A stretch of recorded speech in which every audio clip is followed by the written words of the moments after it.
او بنا مسجدن، اور ایک چیز یہ ہے، پانچویں چیز او بنا مسجدن، یا کسی نے مسجد کی تعمیر کر دی، اور چھٹویں چیز ہے او ترک ولدن یستغفر له بعد موته، یا نیک صالح اولاد ہے جو باپ کے مرنے کے بعد بھی ماں باپ کے لیے دعائیں کر رہی ہے، او ورث مصحفا، ساتویں چیز ہے اپنی زندگی میں کتابیں خریدا، کتابیں پڑھا، قرآن خریدا، قرآن پڑھا، حدیث خریدا، حدیث پڑھا، اپنی نسل کو جیسے زمین کا وارث بنایا، اپنی نسل کو گاڑی اور کپڑے اور سونے چاندی کا وارث بنایا، اپنی نسل کو دینی کتابوں کا وارث بنایا کہ تمہاری نسل میں دینی تعلیم کا سلسلہ چل رہا ہے، مرنے کے بعد ماں باپ کی تجوریاں بچے کھول کے دیکھ رہے ہیں کہ زیور کہاں ہے، کیش کہاں ہے، کپڑے کہاں ہیں۔ ایسے ہی اگر بچوں کو کتابوں کی الماری ملے کہ باپ پڑھتے تھے یہ کتاب، باپ پڑھتا تھا یہ تفسیر، ماں پڑھتی تھی یہ قرآن، ماں پڑھتی تھی یہ تفسیر، یہ قرآن کا وارث تم نے بنا دیا، تو یہ بھی صدقہ جاریہ ہے، اس کا ثواب تمہیں ہمیشہ پہنچتے رہے گا۔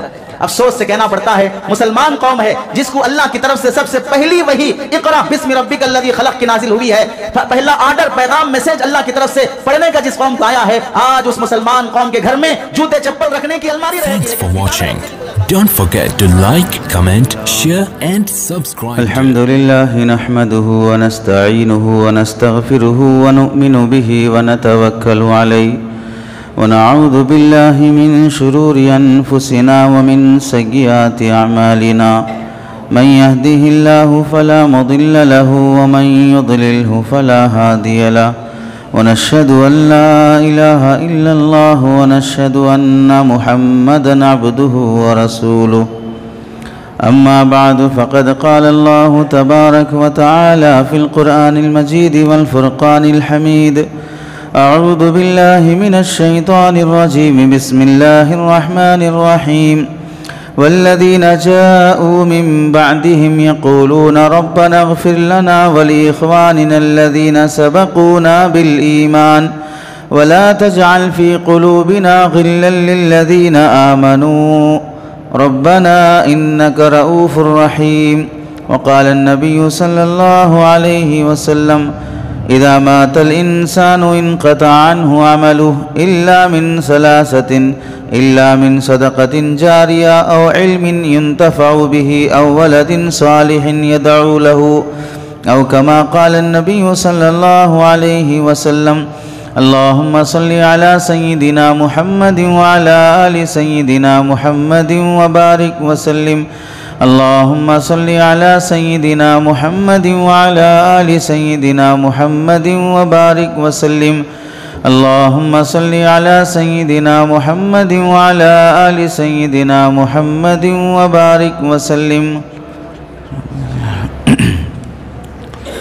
میرے محترم عزیزوں، بزرگوں اور دوستوں، قرآن مجید کی آیت اور حدیث پاک کی روشنی میں آپ حضرات کے سامنے جو بات عرض کرنی ہے وہ ہے ہم سب کی زندگی کے بعد موت کے لیے اور موت کے بعد ہم سب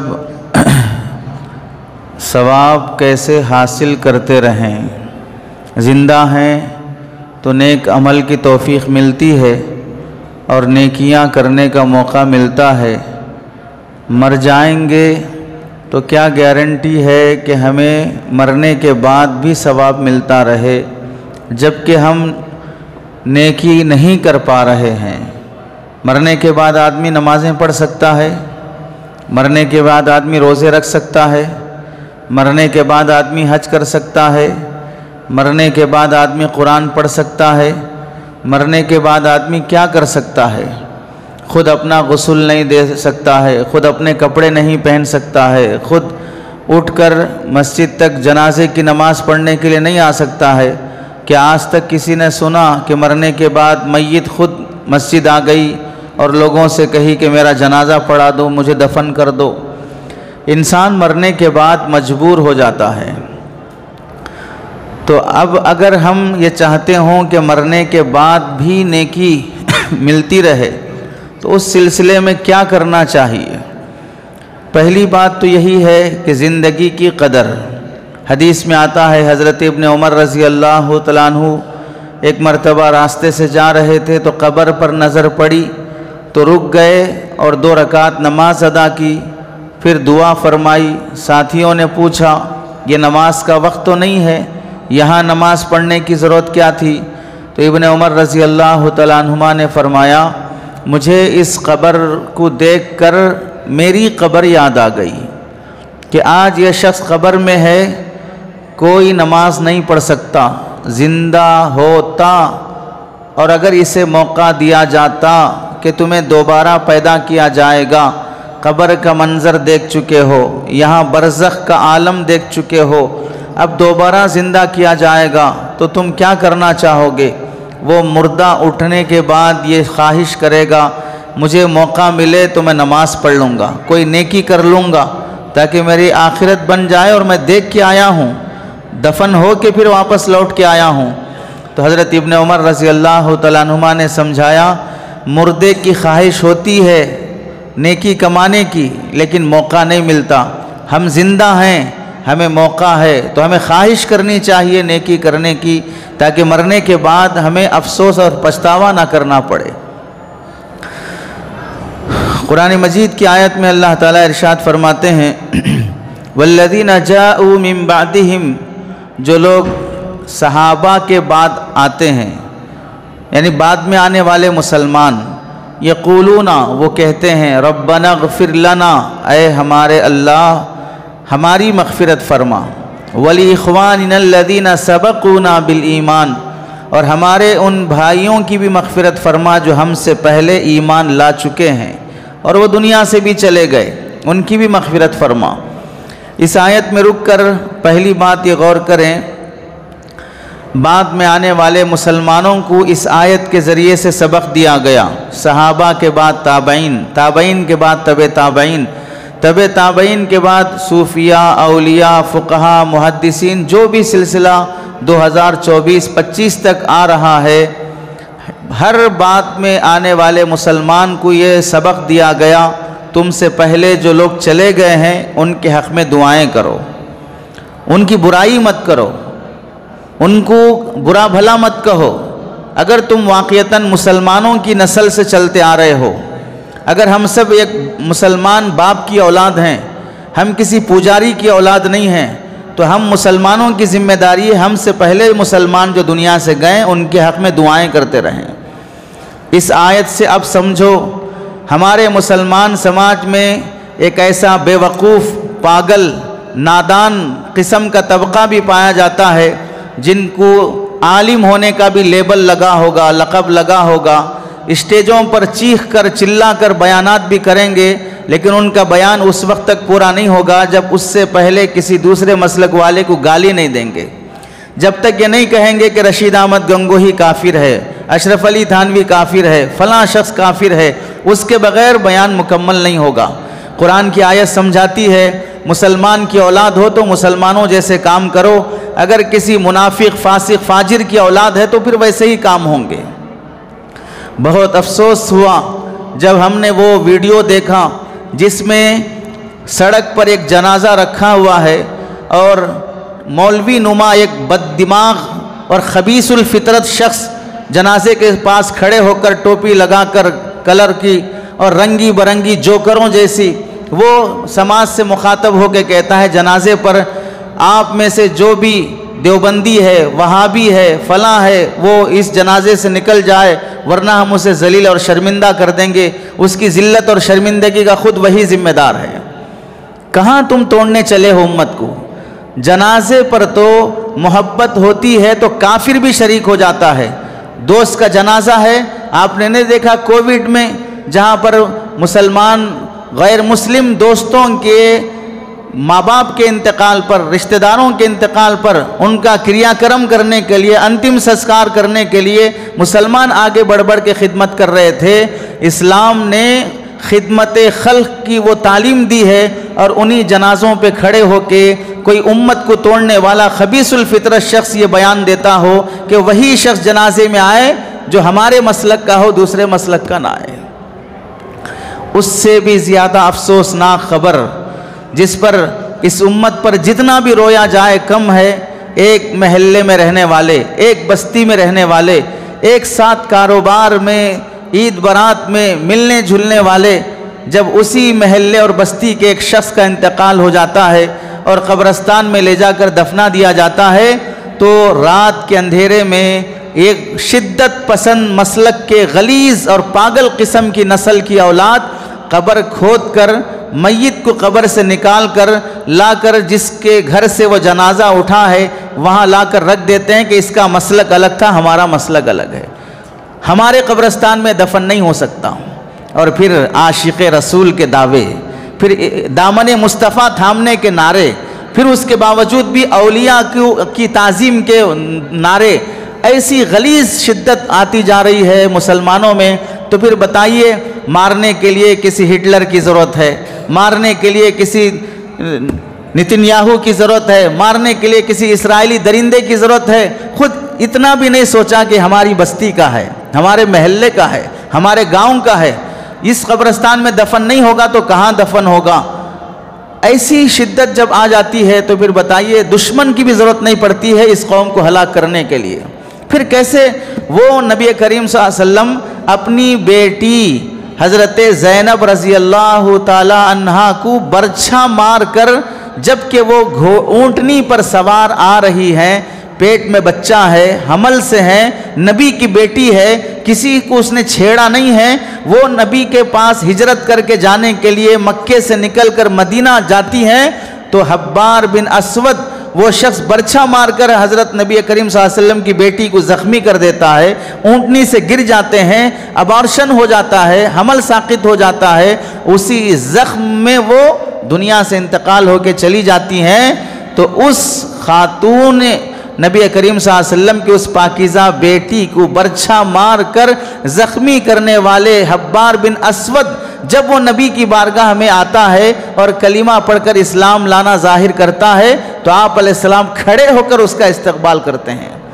یہ نہیں دیکھا کہ اس نے میری بیٹی کو زخمی کیا ہے، یہ نہیں دیکھا کہ اس کی وجہ سے میری بیٹی دنیا سے گئی ہے.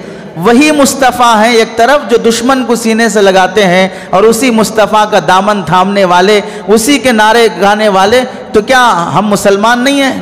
یہ ساری مسجدیں جو بھری ہوئی ہیں نعوذ باللہ کیا کافروں سے، یہودیوں سے، عیسائیوں سے بھری ہوئی ہیں؟ یہ شدت مسلمانوں میں سے نکلنا چاہیے. مسلمان کو مسلمان سمجھے. کفر کے فتوے بانٹنے کا ٹھیکہ کسی مائی کے لال نے لے کے نہیں رکھا ہے کہ تم اپنے اسٹیجوں سے کافر ہونے کے فتوے بانٹتے رہو. یہ دین کسی باپ دادا کی جاگیر نہیں ہے کہ تم یہ فیصلے کرتے چلو کہ یہ کافر ہے، یہ منافق ہے، یہ فاسق ہے. جس نے کلمہ لا الہ الا اللہ پڑھ لیا، اللہ اور اس کا رسول اسے مسلمان کہتا ہے. محمد الرسول اللہ کہہ دیا، نبی کو آخری نبی مان لیا، اسلام اسے مسلمان کہتا ہے. پھر کیسی یہ اسلامی شبیہ پائی جاتی ہے جو ایک داغ ہے، دھبا ہے، مسلمانوں کے نام پر ایک کلنک ہے، جو مسلمانوں کو ہی بدنام کرنے کے لیے ایسی فرقہ واریت پھیلاتا ہو. تو اس آیت میں اللہ نے سمجھایا بعد میں آنے والوں کی ذمہ داری ہے کہ اپنے سے پہلے جانے والوں کے حق میں دعائیں کریں، اچھے تذکرے کریں، ان کی برائی نہ کریں. حدیث میں صاف ہے تم میں سے جو شخص انتقال ہو جائے تو اذکروا محاسن موتاکم، تم میں سے جو انتقال ہو گئے اب ان کی برائیاں ذکر نہ کرو، ان کی اچھائیاں ذکر کرو، ان کی خوبیاں ذکر کرو. اس لیے کہ انسان چلے جانے کے بعد اس کے پیچھے جو لوگ رہ جاتے ہیں وہ غم میں رہتے ہیں، درد میں رہتے ہیں. تم اگر ان کی برائیاں چھیڑو گے، پہلے ہی سے بیچارے کو غم ہے کہ اس کا کوئی رشتہ دار چلا گیا، اب تم مجمع میں ایسا تھا، ویسا تھا، لٹیرا تھا، یہ تھا اگر بولو گے تو اور اس کو تکلیف ہوگی. مرنے والوں کی وجہ سے زندوں کو تکلیف نہ پہنچاؤ. جیسے ایک رشتہ داری سے تعلق رہتا ہے، خونی رشتہ داری کا تعلق رہتا ہے، ویسے ہی ہر مسلک والے کو، ہر تنظیم والے کو اس مسلک کے بڑے سے دلی تعلق رہتا ہے. اس کا کوئی شیخ انتقال ہو گیا، اس کا استاذ انتقال ہو گیا، اس کا کوئی امام اور مجدد انتقال ہو گیا تو لوگوں کو تعلق رہتا ہے کہ ہمارے امام صاحب ہیں، 40 سال ان کے پیچھے ہم نے نماز پڑھی ہے، ہمارے فلاں عالم دین ہیں، ان کی کتابوں سے ہماری زندگی بدلی ہے. وہ دنیا سے جانے کے بعد تم جشن منا رہے ہو، خوشی کر رہے ہو اور اسٹیجوں پر ان کے بارے میں تانے کس رہے ہو، تو کون سے اسلام پہ عمل ہو رہا ہے؟ تو پہلی بات یہ معلوم ہوئی بعد میں آنے والوں کی ذمہ داری ہے اپنے سے پہلوں کے لیے مغفرت کی دعائیں کرنا. اور دوسری بات یہاں پر معلوم ہوئی اللہ نے کیا سکھایا دعا کرنے کے موقع پر، ربنا اغفر لنا ولاخواننا الذین سبقونا بالایمان، اے اللہ ہماری مغفرت فرما، ہمارے بھائیوں کی مغفرت فرما. یہاں سے ایک سوال کا جواب حل ہو گیا. ہم جب بھی نیکی کریں، ہم جب بھی دعا مانگیں تو سب سے پہلے اپنے لیے مانگیں یا دوسروں کے لیے مانگیں، امت کے لیے مانگیں؟ تو اللہ نے سبق سکھایا پہلے اپنے لیے مانگو، پہلے اپنے لیے مانگو. ربنا اغفر لنا، اللہ ہماری مغفرت فرما، اس کے بعد دوسروں کی مغفرت فرما. اس سے پتہ چلا مسلمان کو سب سے پہلے اپنی نجات کی فکر کرنی چاہیے، بعد میں دوسروں کی فکر کرنا. خود تو آوارہ بنے ہوئے ہیں، خود تو حرام حلال کی تمیز کے بغیر جی رہے ہیں، خود تو شادی بیاہ یہودی اور ہندوؤں جیسے کر رہے ہیں، خود کے معاملات میں گھوٹالے پائے جا رہے ہیں، اور دوسروں کی نصیحتوں کے، دوسروں کی نمازوں اور دوسروں کی خیرخواہی کی فکر میں پڑے ہیں. یہ نجات کے لیے کافی نہیں ہے. خود کے عمل کے بغیر دوسروں کی فکر کرنا یہ نجات کا ذریعہ نہیں بن سکتا ہے. ہو سکتا ہے کہ دوسرے کو دعوت دینے سے وہ نیک بن جائے، لیکن میری بدعملی سے میں چھٹکارا نہیں پا سکتا، میری بدعملی کا مجھے حساب دینا پڑے گا. آگے اللہ فرماتے ہیں وَلَا تَجْعَلْ فِي قُلُوبِنَا غِلًّا لِلَّذِينَ آمَنُوا، اے اللہ جو لوگ ایمان لائے ہیں ان کے بارے میں ہمارے دلوں میں کوئی کجی نہ رکھنا، ہمارے دل ہر ایمان والے کے بارے میں صاف ستھرا رکھنا. یہ تعلیم دی کہ بعد میں آنے والے مسلمان سمجھو اپنے سے پہلے جو چلے گئے ہیں، جو ہونا تھا ہو چکا، اب ان کے بارے میں کوئی کجی نہ رکھو، کسی مسلمان کے بارے میں اپنے دل میں کینہ نہ رکھو. اب اس سے سمجھو جو لوگ حضرت معاویہ رضی اللہ تعالیٰ عنہ کے متعلق بد زبانی بد کلامی کرتے ہیں، اپنے اپنے مسلک کے کسی بھی شخص کے بارے میں ہم سمجھتے ہیں جو مسلک کے مخالف ہیں، بعض مرتبہ مسلکی اختلاف کی وجہ سے شدت برتی جاتی ہے، ان کے عمل کو غلط قرار دیا جاتا ہے، لیکن کبھی ان کے بانیوں کو فاسق فاجر کسی عالم حق کی کتاب میں نہیں ملے گا اس نے فلاں مسلک کی مخالفت کرتے ہوئے اس مسلک کے بانی کو کافر، منافق، فاجر، فاسق کہا. علماء حق کی کتابوں میں کبھی ایسا نہیں ملے گا. اس سے سبق ملا کہ اپنے دلوں کو اپنے مسلمان بھائیوں سے متعلق پاک صاف رکھو. آگے اللہ فرماتے ہیں ربنا انک رؤوف الرحیم، اے اللہ آپ بڑے مہربان ہیں، بہت کرم کرنے والے ہیں. اس آیت میں تیسرا نقطہ یہ سمجھیں، اللہ نے جو یہ فرمایا اپنی مغفرت کی دعا، اے اللہ ہماری بخشش فرما. وَلِإِخْوَانِنَا الَّذِينَ سَبَقُونَا بِالْإِيمَانِ، اور ہم سے پہلے جو چلے گئے ان کی بھی مغفرت فرما. یہ اللہ قرآن میں دعا سکھا رہے ہیں. اب یہ سمجھو یہ دعا ہم اگر اپنے سے پہلے جو لوگ چلے گئے ہیں ان کے حق میں کرتے ہیں تو یہ عمل غلط ہے یا صحیح ہے؟ غلط ہے تو قرآن کیسے تعلیم دے گا؟ صحیح ہے کہ ہم اپنے سے پہلے گئے ہوئے لوگوں کے حق میں دعا کر سکتے ہیں. اب دعا کر سکتے ہیں تو وہ دعا ان کے حق میں اثر ہوگی، فائدہ مند ہوگی یا نہیں؟ فائدہ نہیں ہوگا اس دعا کا. فائدہ نہیں ہوگا تو قرآن کیوں تعلیم دے رہا ہے کہ اپنے سے بعد پہلے والے لوگوں کے حق میں دعا کرو؟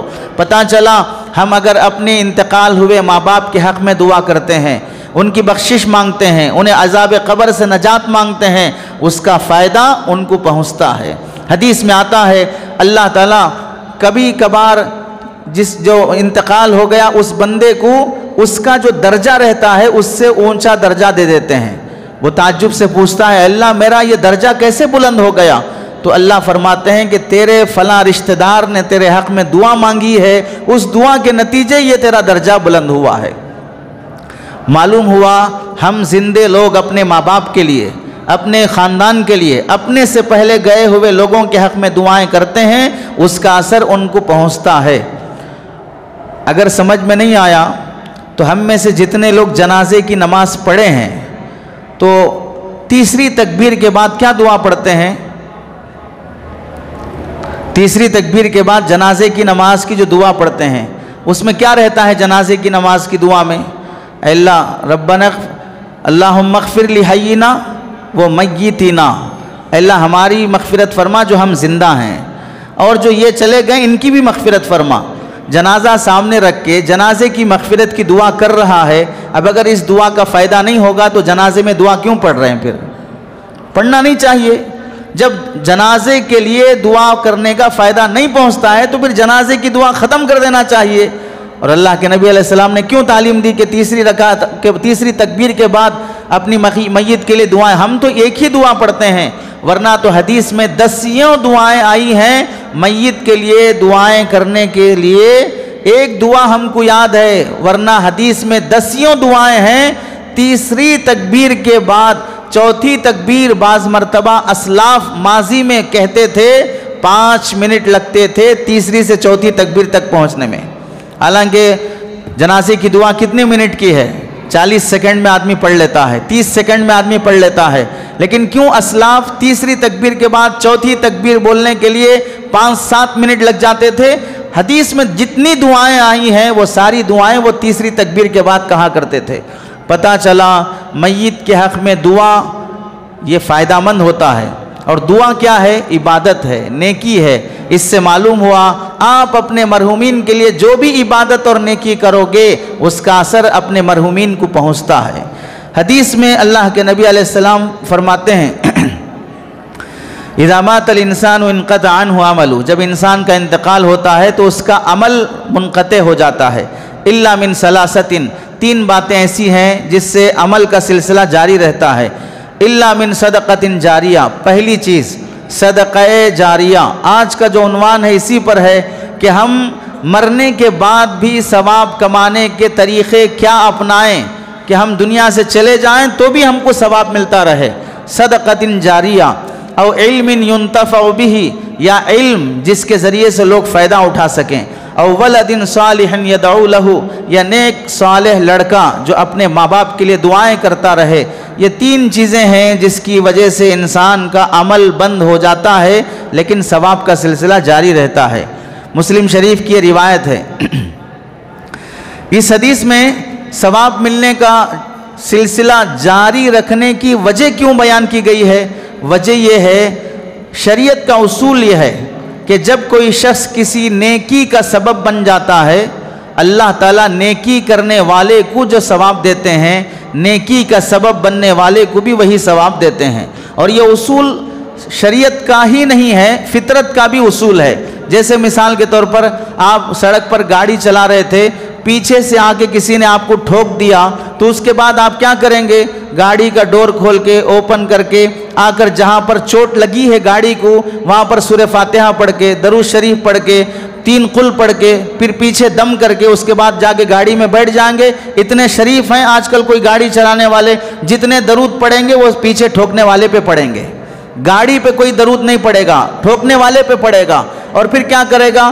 اسے ریپیرنگ کرنے کے لیے اتنا خرچ ہوتا ہے، لا وصول کرو، گوگل پے ہے ڈالو، اس میں آن لائن ڈالو، اور کبھی کبھار کیا کریں گے؟ میکینک سے فون کریں گے۔ اب بتائیے کس نے ٹھوکا وہاں پر؟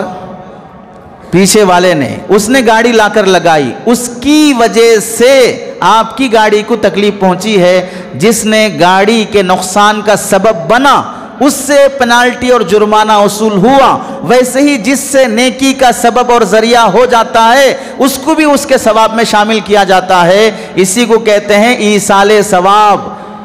ہم اہل سنت والجماعت کا عقیدہ یہ ہے، ہم ثواب کے بھی قائل ہیں، ایصال ثواب کے بھی قائل ہیں۔ ہم عذاب کے قائل ہیں، ایصال عذاب کے قائل نہیں ہیں۔ نیکی ہم کریں ثواب ہمیں ملے گا، نیکی ہم کریں دوسروں کو پہنچائیں ثواب پہنچے گا۔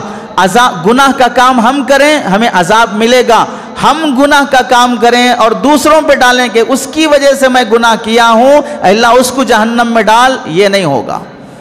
چونکہ اب عقل دماغ آنے کے بعد گناہ جو ہوگا وہ آپ کو ہوگا، آپ نے اپنی مرضی سے کیا ہے۔